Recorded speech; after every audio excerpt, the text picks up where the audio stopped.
Mirzak with Hammond Recycling. How you doing, Kathy? I'm fine. How are you? You got a lot of energy this morning. Oh, I always have lots of energy. Really? Do you just Yeah. wake up and go, rah, here's life? I think so. Isn't that the best way to do it, huh? Because Might as well. pretty soon I think it's by all... the end of the day, I just kind of like cash out, but might Hey. as well start the day out. You know, it's not Friday So yet. you're a morning person. Yeah, I think so. Yeah, you know what? It's like not cool anymore to be a morning Earth Day person. Is Sunday, April Oh. 22nd. Why is that important? It's Saturday. Saturday. Is it Saturday? It's Saturday. Is that really? What's today? The 19th? Let's see. Earth Day is Sunday, April 22nd. Uh-oh. Is that right? Yeah, I'm positive of this. Let's see. Is it? Kicks I off. thought it's... Yeah, they kick off Earth Week on Okay. on Saturday, but Okay, Earth Day there is you on go. Sunday. Why is that important? Well, you know, it's once again, it's all about the environment. There's a lot of activities that go on, whether it's cleanups, whether it's beach programs, whether it's getting out there, learning about the, whether it's forestry, whether it's riding the bike trails. It's getting out there. You know, I'll tell you what, I've got grandkids. And what do? They sit over there and they do the video games. They don't get out there like they used to. Like our kids, you know, my kids used to. They used to go out there and play. They used to go out there and do fun things outside. And so we as families need to get our kids out there and understand there's a whole world around them. And this is a time that I think people need to understand that there's wonderful things out there that are part of our earth. And that's why we do Earth Day activities. That's why we do the regional expo. And, you know, in fact, we do free programs from the recycling department. I go out there and I talk to children at their schools. That's all free. And in fact, tomorrow, I'm going to be doing a school program for free and talk about recycling and talk about... What school is this going to be at? Oh, that's going to be at Edison School. Edison in... And I'll be talking Hammond. to...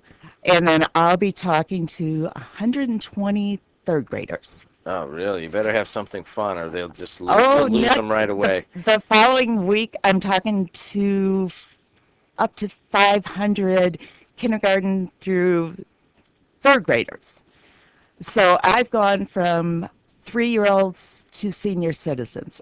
So We're talking to Kathy Mirzak. She's director of Hammond Recycling. And Kathy, let's talk about a couple of things you guys do with the Hammond Recycling. Now, what about plastic grocery bags?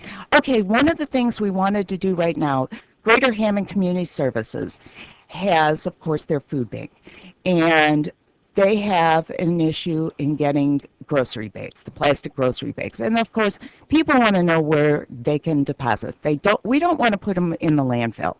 So what we're doing is collecting them over at the recycling center at 625 Conkey Street. And we're going to donate them to Greater Hammond, and then they could use them to put the food items in there and give them to people that need these food items. Now, typically those would go into the recycling, right? They don't. Unfortunately, these tend to be either landfilled, or sometimes some of the grocery stores will have a place where people can bring them. But this is a way that people could donate them that would be a worthy cause. Now, you got free tours of Sparky's electric car. Sparky, what is that? Well, actually, Sparky's right outside here, and he's small enough. I was going to try to bring him in here. Now, is this one of those you got from South Shore Clean Cities? Yes, it is. Okay, Yes. I've driven one of these electric cars, Okay.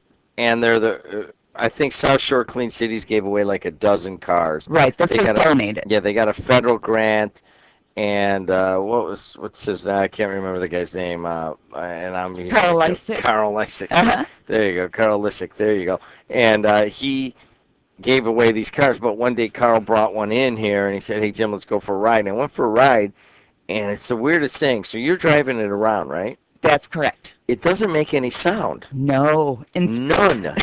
I mean, not even like, and that worries me because, you know, people are used to coming up to corners and so forth, kind of listening for the sound of a car coming and so forth. I mean, not just does it not make any sound, I mean, it's quieter than my bicycle, which has a little bit of a chain clank to it. And I'll never forget turning that on, and I kept turning it, and he's like, hey, you know, it's not like you're gonna blow the starter or anything because it doesn't have that. I mean, you're turning it, it's like it would be like just hitting a button over an electric button, and nothing's gonna happen. You're not gonna overload the system or crank it and, you know, do anything wrong to the engine. But I kept turning, and he goes, dude, it's on. Yes. In fact, when our whole thing, the city has it donated, and so I take it all around the city and show people that there are fuel alternatives out there. So when people either see it or sit in it, we go ahead and I turn it on, and people, you're right, they say, is it on? And I tell them I'm kind of in stealth mode, and people just cannot believe it. But as far as, people can't hear it, oh, they can see Sparky because it really is small, tiny. In fact, my daughter calls it a Tonka toy because it's, it just looks very unusual. And now Sparky has all sorts of, he's got his name on the side, he's got a recycling symbol on it, and he's got Hammond's logo on it. So he's got batteries painted on the side. So. Well, that's kind of neat. The kids kind of like that. And, of course, that is the future, really, the electric car.